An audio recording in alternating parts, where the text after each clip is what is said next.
گمانی بد داشته باشه و این صحیحه. انسان اینجا گمانی بد صحیحه، گناه کبیره نیه. عجیبه نه؟ گمانی بد هم کنو گناه هم نیه، او است نسبت به خود. انسان خود برای کارهای خود ملزم خیال کنه. انسان نسبت به کارهای خود بسیار حساس باشه. انسان باید توجه داشته باشه نسبت به کارهای خود. همیشه در شک نگاه خود توخ کنه. ما چی هستم از من؟ افرادها ممکنه مختلف باشه، یک مجبوری یک عملی را انجام بده. متقین کسی هست روایت در خیال ما که نفس از خود را متهم کنه.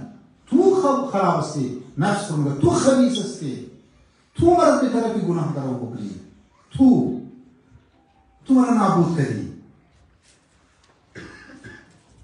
یکی ما چی کار کنی آقا؟ نسبت به دیگران گمانی بد، نسبت به کارهای خود توجیه مونی.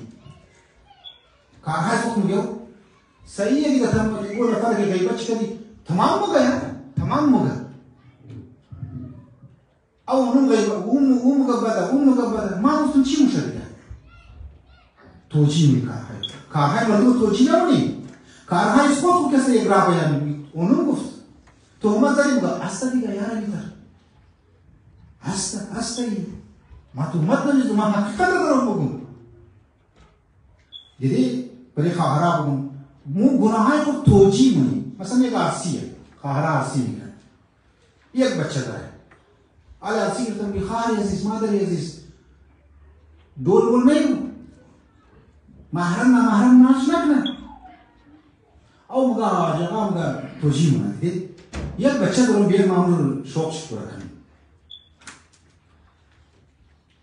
این توجیه است.